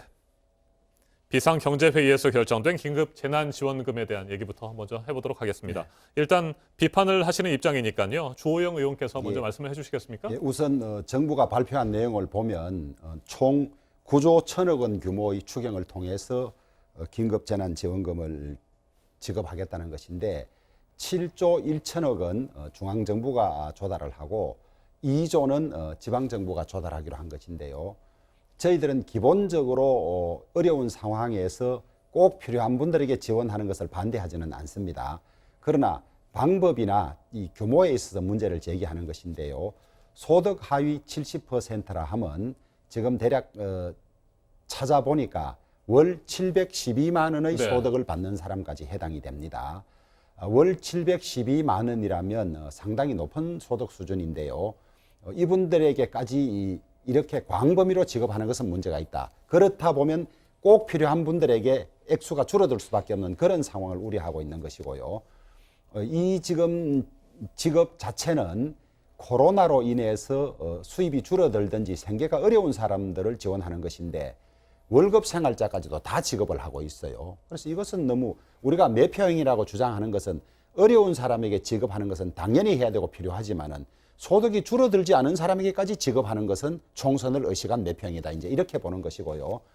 그다음에 이 지원이 이 어려운 사람에게 소득을 보전해주는 측면이 있는 한면에 또 다른 면으로는 그 소득으로서 이 소비 행위를 해서 이 소상공인들이나 이런 사람을 살리자는 것인데 지금 712만 원 월 소득이 있는 사람들에게 줘봐야 이 소비 행위가 늘지 않을 것이라고 보는 것이거든요. 지금 사회적인 분위기 때문에 이 712만 원 정도 받는 소득이 있는 사람들이 쓰지 않는 것이지 소득이 없어서 쓰지 않는 것은 아니라고 보기 때문에 그런 문제점도 있고요. 또 이 코로나 사태로 인한 이 고용 불안이나 경기 불안이 상당 기간 지속될 것으로 보여지는데 이렇게 일회성으로 재원 대책 없이 끝나고 나면 지속될 때 어떻게 할 것이냐. 그래서 꼭 필요한 사람에게 필요한 액수만큼 지급하되 소득이 줄어들지 않는다든지 그다음에 이런 사람들에게 지급하는 것은 반대하고 있습니다. 그래서 저희들은 그 부분을 매표형이라고 이야기를 하는 것이죠. 네, 소득 하위 70% 가구에 일괄적으로 현금성 지원을 하는 것은 문제가 있다. 꼭 필요한 사람들에게 더 많이 줄 수 있는 그렇습니다. 것이 오히려 필요하다. 그렇습니다. 이런 얘기이신 거군요. 예, 그리고 네. 또 이것이 이제 지역별로 너무 차이가 많습니다. 경기도 포천의 경우는 대략 한 300만 원쯤 받는 걸로 되는데요. 지자체에서 지급하지 않는 곳은 100만 원밖에 받지 못해서 지자체 간의 불균형도 많은 것이고 그래서 이런 문제점들이 있고 그다음에 재원 조달 방식에 관해서 홍남기 부총리는 가급적 세출 구조 조정을 하되 적자국채 발행도 피할 수 없겠다 이렇게 이야기를 했는데요. 네. 저희는 올해 예산은 이런 코로나 사태가 생기기 전에 대폭 확장 예산을 해서 513조가 되는데 지금 이 사태로 인해서 쓰지 못할 예산 또 불효불급한 예산들이 많습니다. 그것을 구조 조정해서 대략 100조 정도 만들어서 재원을 마련해야지 또 적자로 국채를 내서 하는 것은 재정 건전성도 해칠 뿐만 아니라 이것이 지속될 때 차후에 쓸 재원이 없다는 측면에서도 우려를 표시하는 거죠. 네, 국채 발행을 통한 재원 마련에 대해서도 문제를 제기하셨습니다. 그렇습니다. 서른 의원님, 반론하셔야 되겠습니다. 지금 소득 하위 70%의 그 지원을 하자. 이 부분은 한 1,400만 가구쯤 됩니다. 근데 그랬을 때 712만 몇천 원인데 그 소득을 받는 사람들을 맞벌이 부부가 많습니다. 맞벌이 부부를 따져보면은 한 300만 원 내외 이렇게 될 터인데 그렇게 따져보면은 그게 많다 적다를 따지기 전에 월급 받는 사람 주면 안 된다는 얘기는요. 그거는 잘못 생각한 부분입니다. 지금 우리가 이 정책을 긴급재난지원금을 주자고 하는 이유는 소비가 워낙 안 되고 있습니다. 소비를 진작시키기 위한 수단이 주입니다. 그 소비가 진작이 되면 경제 전체가 살아나기 때문에 경제를 살리기 위한 수단으로 지금 하고 있는 것 아니겠습니까? 근데 우리만 봐서는 문제는 해결이 안 됩니다. 전 세계가 지금 코로나19로 인해 가지고 똑같이 경제적 상황을 당하고 있기 때문에 전 세계가 이걸 어떤 식으로 대응하고 있느냐 이걸 보면은 정답에 가까운 걸 알 수 있으리라 생각합니다. 잘 아시는 대로 미국은 지금 1,200달러, 1인당 1,200달러씩 주겠다 하고 있습니다. 그리고 아동인에게서는 500달러씩 주는 걸로 이렇게 돼 있습니다. 그 돈을 생각해 보십시오. 중국 같은 경우에도요, 1인당 14억 인구 전체에 2,000위안씩 주는 걸로 돼 있습니다. 한 35만 원쯤 되는 걸로 알고 있습니다. 그 4인 가구로 치면요, 우리가 비슷해요. 그래서 지금 하고 있는 이 정책 자체는 그냥 한두 국가가 하고 있는 내용이 아니고 전 세계의 모든 국가들이 머리를 싸맨 결과 이 방법이 최선이다 해서 나오는 정책입니다. 이 정책을 가지고 가타부타 하게 되면은 결국은 어떻게 되느냐? 정책이 지연되게 되면은 고통을 당하는 쪽은 국민들입니다. 국민 고통을 생각한다면 이렇게 해서는 안 된다고 생각하고요. 어떻게 할 것이냐? 빨리 해야 합니다. 고통의 강도를 줄여주고 이게 사실은 가뭄의 담비 같은 성격이 있거든요. 이걸 빨리 하려면은 선거가 끝난 직후에 4월 중순이 되겠죠. 직후에 바로 나머지 국회를 소집해가지고 5월에는 통과시키고 5월에는 직접 국민들이 혜택을 받을 수 있게끔 돼야 합니다. 따라서 경제가 돌아가게 만들어내야 합니다. 그렇지 않으면 이 정책 자체는 별로 의미가 없어집니다. 그래서 야당 쪽에서는 물론 문제 제기를 할 수는 있습니다만은 지금 검토를 해보면은 결국은 이것밖에 없다. 이것도 적다는 생각이 듭니다. 모자라요. 또 2차 지원을 할 가능성이 굉장히 높다고 봅니다. 그래서 1차 이 지원을 하고 그리고 2차 추경을 또 만들고 뭐 이렇게 나가지 않겠나 생각을 하는데 야당은 지금 이 상황에서 대단히 죄송합니다만은 반대를 위한 반대는 거둬야 할 거라 생각합니다. 같이 가야 합니다. 자, 잠깐만요. 이게 지금 여당이 오히려 야당처럼 인기 영합주의에 흐르고 있고 야당은 오히려 나라 걱정, 재정 걱정, 향후 대책 걱정을 하는 이런 참 우스운 상황이 생겼는데요. 소득 하위 70%가 712만 원이라면 300만 원 소득 있는 사람도 많습니다. 712만 원에게도 100만 원 주고 300만 원에게도 100만 원 주는 게 맞습니까? 712만 원 소득자에게는 안 주고 300만 원 소득자에게 200만 원을 주는 게 맞습니까? 그래서 4월 총선을 앞두고 매표행위라고 이야기하는 것이 광범위하게 표를 얻기 위해서 이렇게 하는 것이고 우리도 필요한 사람에게 지원하는 거 반대하지 않고 필요한 사람에게 더 지원하자는 겁니다. 어느 것이 더 꼭 필요한 거겠습니까? 그 다음에 중국과 미국 말씀을 하시는데요. 미국 같은 경우는 기축통화국이기 때문에 달러를 무제한 찍어낼 수 있는 나라이고 사정이 각 나라마다 다 다릅니다. 미국 따라서 딴 나라 다 주니까 다 주자. 좋아요. 주되 단 꼭 필요한 사람에게 더 주고 필요하지 않은 사람에게 덜 주자는 게 뭐가 잘못됐습니까? 아니요. 지금 이 정책은 그거를 반대를 위한 반대라고요? 그 정책은 말씀을 설명을 잘못하고 계십니다. OECD 국가 전부 지금 다 하고 있습니다. 미국만 하고 중국만 하는 거 아니지 않습니까? 일본도 지금 하고 있지 않습니까? 나라마다 성격이 다 달라요. 아니, 자, 잠깐만요. 이것만 대답해 보세요. 개념은 같습니다. 개념은. 712만 원 월 소득에게도 100만 원 주고 200만 원, 300만 원 소득에게도 100만 원 주는 게 맞습니까? 712만 원은 적게 주든지 안 주고 200만 원, 300만 원 받는 사람에게 더 주는 게 맞겠습니까? 네, 지금 말씀이 그럴듯해 보이는데요. 그렇지가 않습니다. 그럴듯한 것이 아니고 그런 거죠. 네, 조영 의원님 질문하셨으니까 답변을 들어보죠. 예. 제가 말할 기회를 좀 주십시오. 이 정책은 기본적으로 소비를 진작시키자는 게 깔려 있습니다. 이 소비 진작이 안 되면 아무 의미가 없습니다. 그래서 소비 진작은 빨리 할 수밖에 없습니다. 빨리 하려면은 이거 지금 세대별로 골라내는데 굉장한 시간이 걸립니다. 시간이 지나면은 의미가 없어진다는 제가 말씀했습니다. 그래서 빨리 지급을 하기 위해서는 이렇게 통상적으로 그냥 전 국민을 상대로 하는 방법이 제일 빠르다고 나와 있는 답입니다. 자, 미국도 그러고 유럽도 그러고 중국도 그러고 일본도 그러고 다 하고 있는데 지금 한국만 별도로 다 골라내가 하자. 어느 세월에 하겠습니까? 아니, 지금은 하면 좋은데 거의 불가능합니다. 그렇게 하려면 시간이 2달, 3달 지나갑니다. 그렇게 해서는 정책 효과가 낼 수가 없습니다. 알고 있지 않습니까? 아니, 이 정부 능력이 그래밖에 안 됩니까? 예컨대 간단합니다. 소득 하위 70%를 소득 하위 60%, 50%로 낮추면 될 거 아닙니까? 아니, 전 세계가 똑같이 하고 있는 이 정책에 대해서 유독 왜 이 미래통합만 통합당만 나라마다 사정이 다 우리보다 달라요. 훨씬 그래서 강력하게 하고 그 있습니다. 주장 속에 선거 앞두고 무차별적으로 돈 받아서 싫어하는 사람 어디 있습니까? 그런데 앞으로 어떻게 할 겁니까? 앞으로 이렇게 지금 적자 국채 지금 벌써 60조 낸 데다가 또 적자 내고 그다음에 이것이 100만 원 주고 끝납니까? 2달, 석 달 뒤에 이 상황이 지속되면 그때는 무슨 재원으로 할 겁니까? 그다음에 자, 가장 중요한 지적 한 가지만 제 말씀만 들어보세요. 하위 소득 70%에 712만 원에게 주면 그 돈을 다 쓸 것 같습니까? 지금 경제가 위축되고 장기간 지속될 거라고 보기 때문에 712만 원 소득 있는 사람도 100만 원 좀 안 쓰고 아마 가지고 있을 겁니다. 그래서 상품권과 소비를 할 수 있도록 합니다. 현금 지급은 최대한 늦추도록 되어 있습니다. 예. 그리고 국가 부채를 얘기를 하시는데 우리가 잘 아시는 대로 GDP 대비 국가 부채는 40.1%입니다. 일본은 뭐 222%까지 되잖아요. 미국만 하더라도 100% 넘어서 106%가 그럴 겁니다. 그런데도 불구하고 이렇게 지금 돈을 퍼붓고 있습니다. 말 그대로. 우리가 하고 있는 건 정말 이거는 조심스럽게 짝이 없게 하고 있어요. 불만이에요, 사실은. 이렇게 적게 해서는 안 돼요. 굉장히 진작이 안 된다고 봅니다. 좀 더 과감하게 해야 할 필요가 있다 생각하고 이렇게 하면 또 해야 한다고 봅니다. 그래서 저는 불만인데, 개인적으로 불만인데 어쨌든 이번에 하게 되는 이 9조 1천억에 대해서는 아까 말씀하신 대로 7조 1천억은 중앙정부가 하고 2조는 지방정부 맞춰가지고 하겠다고 하고 있는데 사실은 숫자 X가 적습니다. 저는 적다는 불만이 있지만은 그러나 야당에서 저런 식으로 지금 나오고 있기 때문에 더 했다가는 무슨 반발을 받을지 모르기 때문에 정부가 이게 조심스럽게 하고 있다 생각합니다. 말씀드릴게요. 이 상황에서는요, 발목 잡지 마십시오. 경제를 살리려면 보십시오. 누울 자리를 보고 발 뻗어야지 지금까지 민주당 정권이나 문재인 정권이 한 경제 정책이 우리가 발목 잡아서 실패했습니까? 방향을 엉뚱대로 끌고 가니까 지금 경제가 이래 나락으로 떨어진 거 아닙니까? 네, 알겠습니다. 그다음에 잠깐만. 네. 민주당이나 지금 문재인 정권은 국민을 위하는 것처럼 말씀하시는데 거기에는 나라와 우리 이 자식 세대에 대한 걱정이 전혀 없는 거예요. 그냥 퍼서고 치우자는 이야기가 잠깐만요. 세계 경제가 지금 고로받고 있습니다. 대한민국 경제만 내려가는 거 아닙니다. 전 세계가 내려가는 상황 속에서도 같이 내려가고 있습니다. 근데 앞으로 어쩔 겁니까?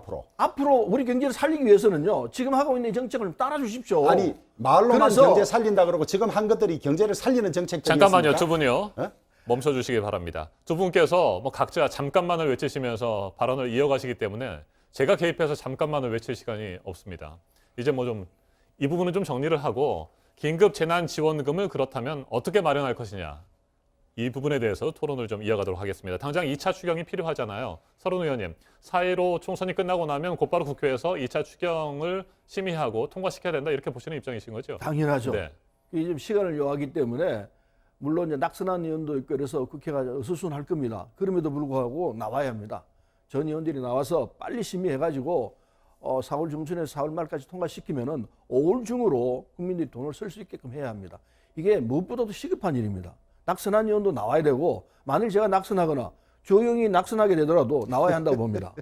나와서 이 사안을 통과시키고 그리고 고통받는 국민들이 빨리 일어설 수 있게끔 해줘야 합니다. 네. 민주당으로서 시급한 일인 것 같아요. 민주당으로서 시급한 일인 것 같고 홍남기 부총리는 끝내 이런 어떤 민주당의 주장을 거부하다가 지금 막 거의 압박 내지 협박에 가까운 이야기를 듣고 지금 이렇게 했는데 추가 경정 예산이지 않습니까? 저는 추가는 최소로 하고 경정을 제대로 해야 된다.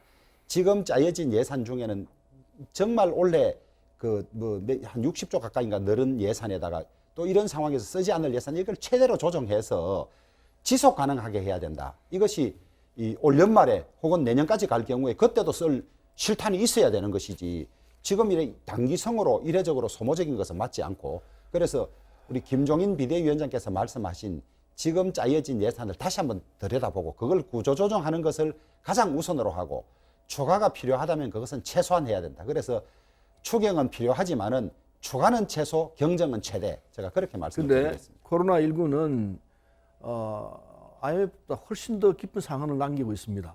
그래서 보통 대처로는 이 상황을 견뎌낼 수가 없습니다. 아주 비상한 대책을 할 수밖에 없고 전 세계가 지금 그런 방향으로 가고 있다는 걸 인정할 수밖에 없습니다.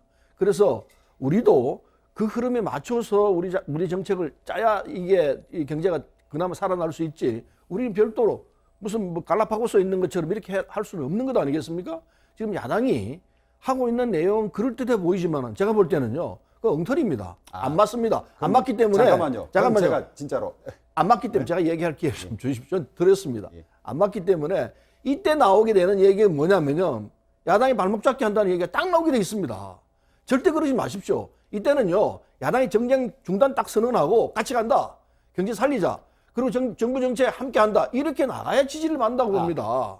맞습니다. 좀 하십시오. 우리도 네. 어떻게 하면 표 있는지는 알아요. 알지만 나라 걱정이 다 한 겁니다. 지금 이야기했지 않습니까? 민주당은 야당이 하는 것처럼 무책임하게 그냥 퍼주기 그다음에 대책 없이 하기 이런 것이고 우리가 진짜로 나라와 국민을 걱정해서 이것이 지속될 때 앞으로 어떻게 할 것이냐부터 꼭 필요한 사람에게 더 주자는 것인데 그것을 발목 잡기 프레임으로 가져온다.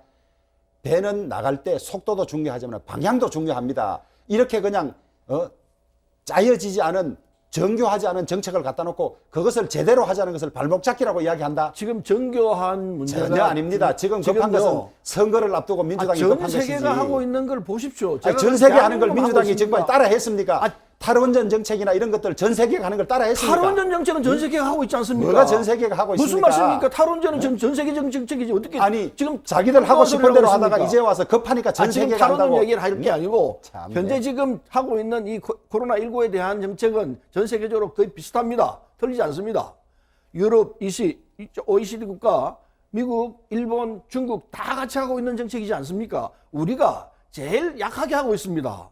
아시면서 왜 그렇게 나오십니까? 네. 왜 우리가 잠깐만요. 이렇게 약하게 하느냐? 네. 야당이 뒤에서 땡기고 있기 때문에 약할 수밖에 없는 겁니다. 네, 두 분께서 여전히 야당 타령에 자기들의 일단 멈춰주시죠. 야당과 이런 것들이 겹쳐서 자, 두 분 이래놓고는 멈춰주세요. 예. 네, 멈춰주시기 바랍니다. 조금 진정하시고요. 예. 두 분께서는 평소에도 맞짱 토론에서 열띤 토론을 벌여주셨습니다. 소신껏 말씀들을 잘 해주셨는데 오늘은 그 어느 때보다 치열합니다. 너무 치열해서 제가 끼어들 틈을 찾지 못할 정도였습니다. 긴급 재난지원금 계속해서 공방을 벌이셨는데 이 정도에서 마무리를 하고요. 이제 저희도 토론을 마무리해야 할 시간이 다가오고 있으니까 우리 총선 얘기를 좀 해봐야 되지 않겠습니까? 예. 네.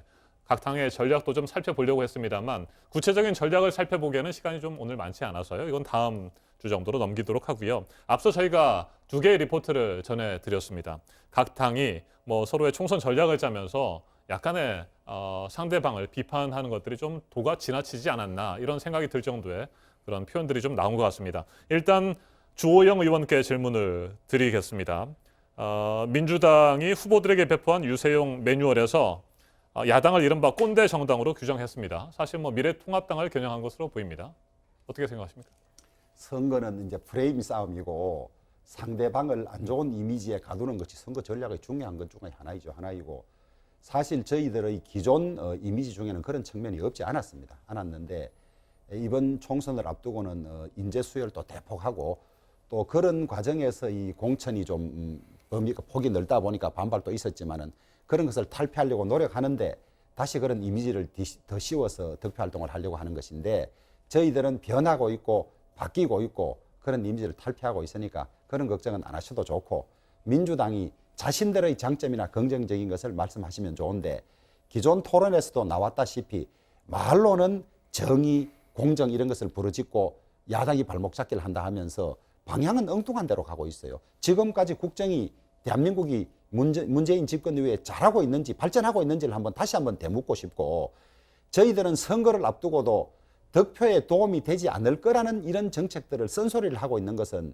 우리의 후손들과 국가의 미래를 위해서 하는 것이지 당장 선거를 한다면 원래는 야당이 국민에게 더 주자고 해야 됩니다. 그러나 이것은 안 된다. 일회성이고 이렇게 하면 국가 재정도 어려지고 도움이 되지 않는다고 이야기하는 것은 진정으로 저희들이 국민과 나라를 걱정하기 때문이라는 것을 말씀드리고 싶고 말끝마다 그런 건전한 비판, 대안 제시를 발목 잡기라고 하는 이 여당의 무책임함이 안타까울 뿐입니다. 네, 자 그런데 미래통합당은 공식 인터넷 방송에서 문재인 대통령이 교도소에 가게 될 것이다. 뭐 이런 취지의 말을 했습니다. 논란이 일고 있는데 이에 대해서 어떻게 생각하십니까, 서른 의원님?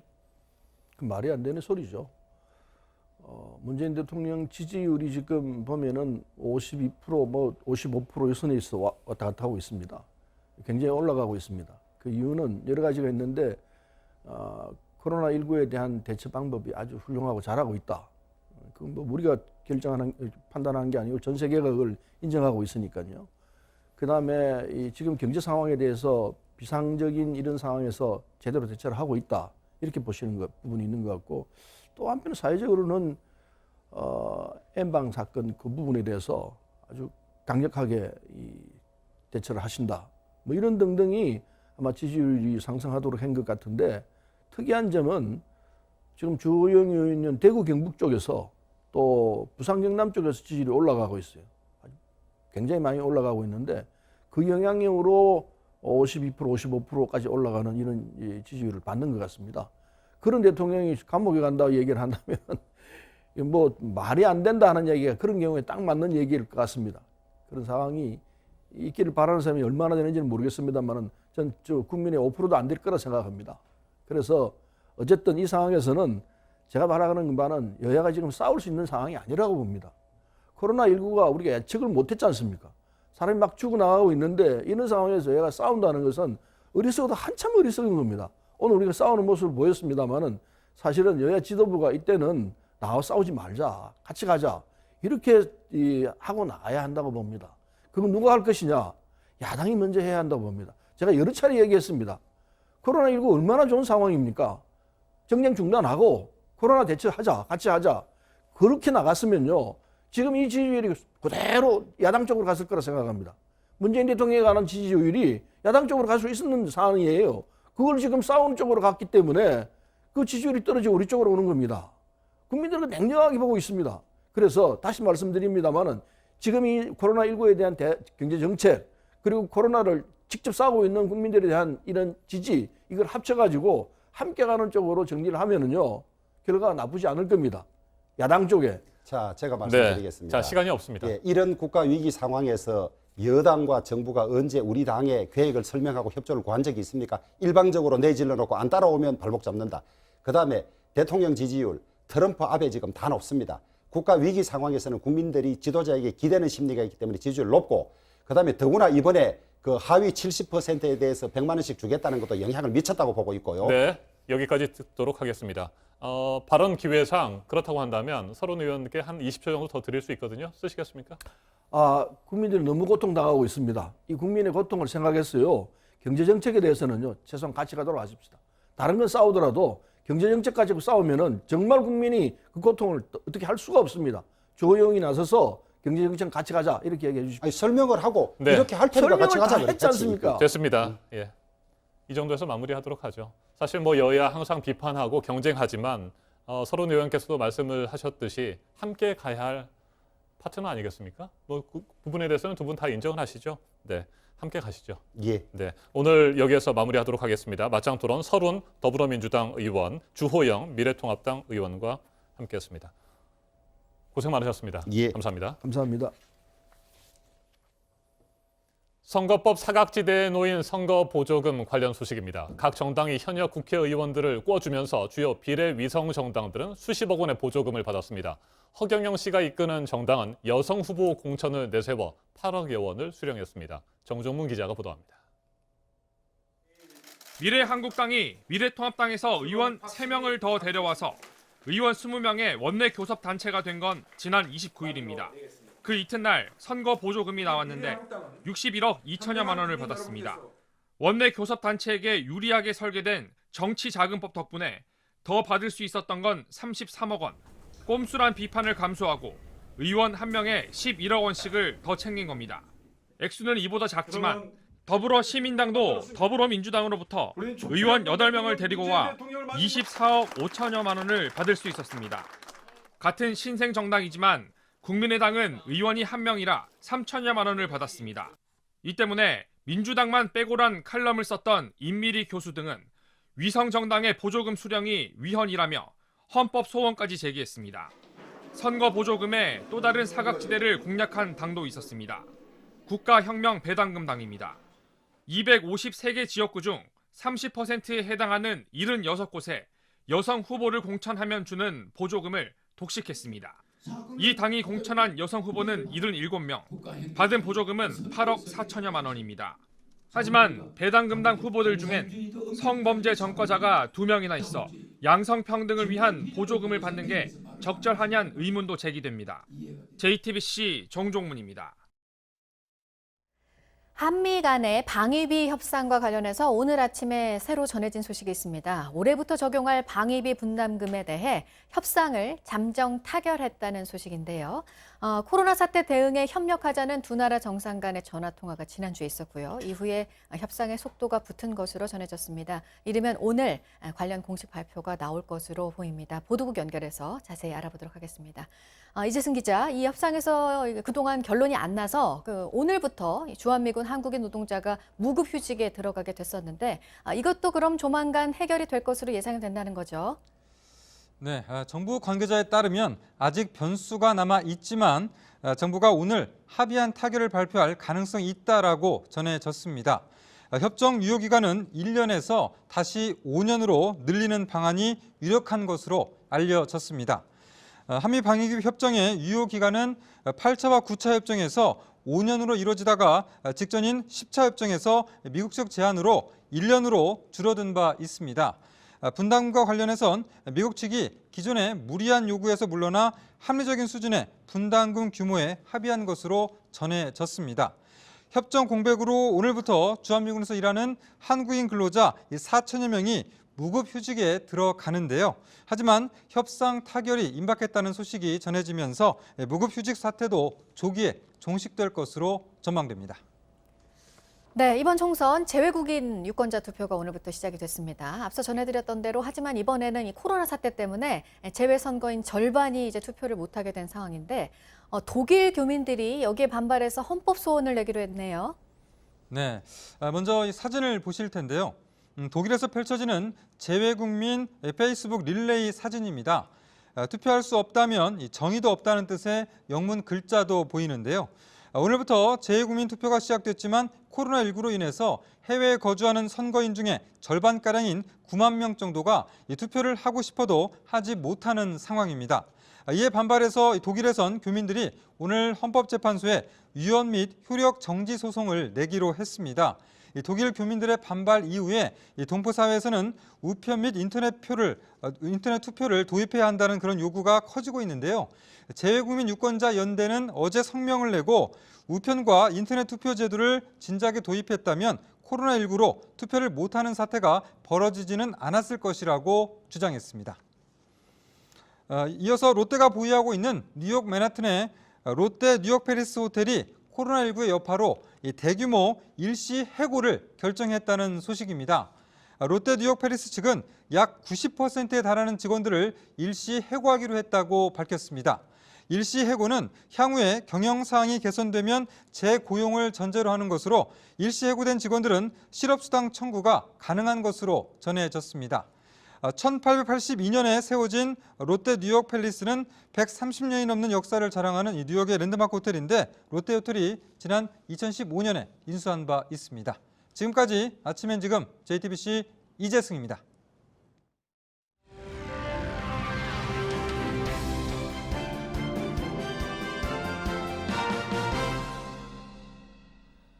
네, 코로나19 감염이 조금이라도 의심이 되면 스스로 움직임을 자제하고 특히나 해외에서 들어온 경우라면 더 그래야 하는데 그렇지 않은 경우가 있습니다. 그래서 지자체들이 나서고 있죠. 이런 사람들에 대해서 고발 등의 조치를 내리고 있는 건데요.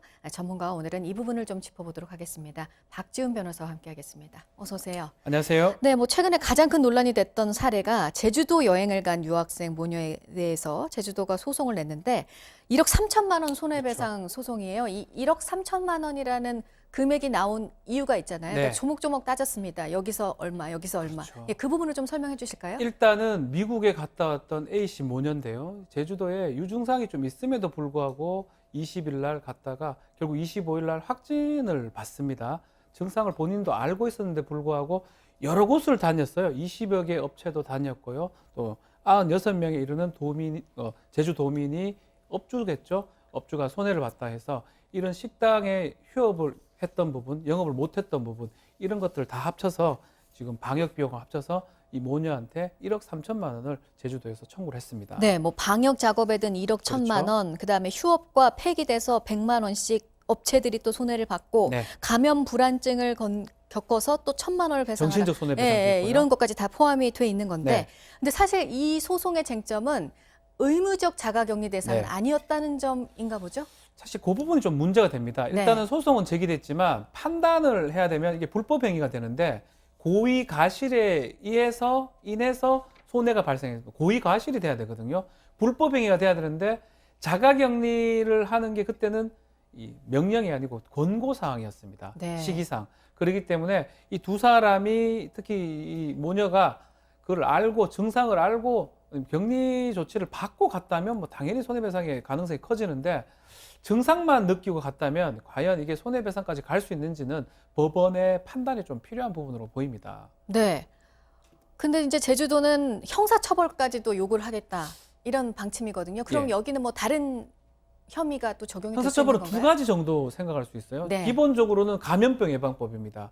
이 자가격리라든지 이런 것들을 무시했을 때 300만 원 이하의 벌금에 처할 수 있는 부분이 있고요. 그 부분도 지금 근데 이 의무를 권고한 게 아니기 때문에 좀 봐야 되고 또 하나가 되는 게 과실치상죄 같은 게 성립할 수가 있어요. 그게 미수가 된다 하더라도 아니 상해죄 같은 거 본인이 병을 전파시킬 가능성이 있는데도 불구하고 가면서 사람한테 질병을 유발하면 상해죄가 될 수가 있거든요. 근데 성공했으면 상해죄가 되고 실패하면 미수가 되기 때문에 그런 것까지 형사 고발까지 제주도에서 고려를 하고 있는 걸로 보입니다. 네. 명백하게 자가격리 지침이 내려졌는데도 그걸 지키지 않은 네. 외국인들도 있었어요. 그렇죠. 뭐 스크린 골프도 치러 갔다고 하고요. 네. 이런 경우에는 뭐 지금 치료비 청구, 뭐 네. 손해배상 역시, 뭐 강제 추방이라든가 입국 금지 이런 걸 지금 검토하고 있는 상황인데 현실화될 수 있는 겁니까? 이런 외국인에 대해서. 외국인 같은 경우는 와서 14일간 자가격리를 하라고 조치를 취한 거고요. 국가에서 방역 당국에서 이것을 위반했을 때는 엄중하게 물을 수 있다라고 얘기를 한 겁니다. 이거는 감염병 예방법 위반이 되는 거고요.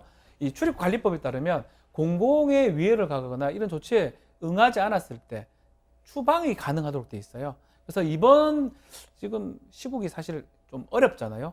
그러니까 외국인들이 이걸 지키지 않는다 그러면 사실은 방역에 그 효과가 거의 없습니다.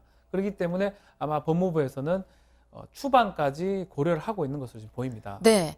이제 오늘부터는 이게 더 강화가 됩니다. 네. 모든 입국자들이 이제 2주 동안 무조건 이제 자가격리를 해야 되는데 네. 이걸 어기면 강력히 처벌하겠다는 게 정부 방침이고 그러니까 네. 어떤 처벌을 받을 수 있는지 이 부분도 좀 설명해 주시면 일단 좋겠어요. 감염병 예방법인데요. 자가격리를 위반하면 근데 지금 기준으로는 300만 원의 벌금이고요. 자기의 동선이라든지 이런 것들 은폐하거나 누락을 하게 되면 2년의 징역 또는 2천만 원의 벌금인데 4월 5일부터 법이 바뀝니다. 빨리 시행이 됩니다. 이 자가격리를 위반했을 때 이전은 300만 원인데 4월 5일부터는요. 1년의 징역 또는 1,000만 원의 벌금입니다. 그때부터는 강하게 극단적인 경우는 징역도 선고가 될 수 있는 그런 강하게 지금 법이 바뀐 그런 상황입니다. 네. 이 지자체 고발이 이제 외국인에 대해서만 뿐만이 아니에요. 지금 우리 국내인의 경우에도 뭐 예를 들어서 역학조사를 하는데 그러면 동선이 어디냐 네. 물어봤는데 이걸 거짓말로 얘기하면 요즘은 뭐 신용카드 내역도 있고 CCTV도 있고 다 이게 거짓말이 들통이 나니까요. 실제로 지자체에서 또 이런 사람에 대해서 고발 조치를 한 경우도 있었습니다. 이거는 뭐 감염 예방법에 이게 은폐, 누락, 허위는 좀 심각하게 봅니다. 그래서 2년 이하의 징역이 가능할 정도이기 때문에 이것에 대해서 고발 조치도 가능하고요. 이거로 인해서 만약에 확진자가 더 발생하거나 방역을 실패하게 되면 치료비라든지 방역 비용까지 민사소송도 제기할 수가 있습니다. 제주도 사례를 봤을 때도 그렇고 아마 이렇게 거짓말했을 때는 법적인 책임을 또 민사적 책임도 지지 않을까 생각이 됩니다. 그럼 마지막으로 네. 이 자가격리를 위반한 경우에 대해서 이제 이게 우리나라 얘기뿐만이 아니어서 네. 다른 나라에서는 더 강력하게 처벌하고 있나요? 어떤가요? 다른 맞습니다. 나라들은? 미국도 마찬가지고요. 감염병 예방법도 있고 미국은 행정명령 같은 게 좀 떨어져 있습니다. 네. 하게 되면 뭐 정확하게 형을 내리고 하진 않겠지만 우리보다 더 강한 벌금이나 그 이상의 조치를 취하고 있습니다. 네. 여기까지 듣도록 하겠습니다. 박지훈 변호사였습니다. 고맙습니다. 감사합니다.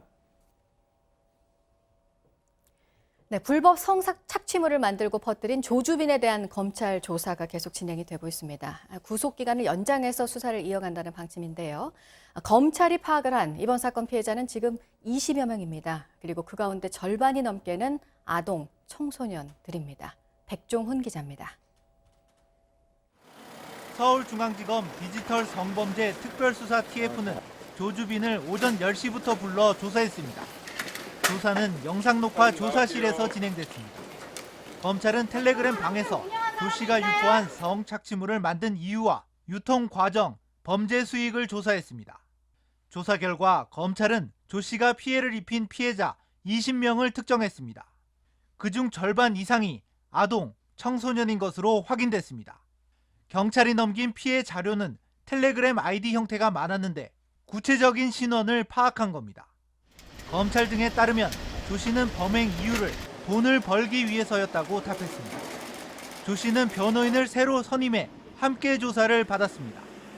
변호를 맡은 김호재 변호사는 JTBC에 조 씨가 범행을 반성하고 뉘우친다고 밝혔다고 전했습니다. 검찰은 조 씨와 조 씨의 공범들을 범죄단체 조직죄로 처벌하는 방안을 검토하고 있습니다. 검찰은 또 이번 주말 기한이 만료되는 조 씨의 구속 기간을 연장해 보강 수사할 방침입니다. JTBC 백종훈입니다. 오늘은 전국에 구름이 많겠습니다. 강원 영동과 경북 동해안에는 5에서 10mm의 비가 내리겠습니다. 강원 산간에선 비가 눈으로 바뀌는 곳도 있겠습니다. 초미세먼지 농도는 서울, 경기와 충청, 전북을 포함한 서쪽 지방에서 나쁨 수준이겠습니다. 낮 기온은 서울 19도, 대전 20도, 전주 18도로 어제와 비슷하거나 1, 2도 낮겠습니다. 아침엔 뉴스워치, 오늘 하루 관심을 가지고 지켜봐야 할, 기억해야 할 뉴스 끝으로 정리해드립니다. 해외에서 국내로 들어온 뒤 코로나19 확진 판정을 받는 입국자들이 잇따르고 있습니다. 어제 하루 서울에서는 독일과 아일랜드, 미국, 영국에서 돌아온 4명이 추가로 양성 판정을 받았습니다. 광주 소방학교에 격리돼 있는 영국발 입국자 3명과 진천 법무연수원에서 임시 생활 중인 영국인 남성도 감염된 것으로 확인됐습니다. 국내 전체 확진자들 가운데 해외 입국자의 비율은 5%가량입니다. 국적 또 출발지와 상관없이 해외에서 들어오는 모든 사람들에 대해 2주간 자가격리를 하도록 한 조치가 오늘부터 적용됩니다. 정부는 자가격리 앱을 통해 이들을 관리하고 지침을 위반하면 무관용 원칙에 따라 처벌한다는 방침입니다. 가톨릭대 의정부 성모병원 전체가 오늘 오전 8시부터 폐쇄됐습니다. 어제 하루 간호사와 간병인 등 8명이 추가로 확진 판정을 받는 등 집단 감염이 이어지고 있기 때문입니다. 이 병원을 거쳐간 환자 2명도 감염된 것으로 확인됐습니다. 2,500여 명에 이르는 의료진과 입원 환자들 가운데 추가 확진자가 나올 가능성도 있습니다.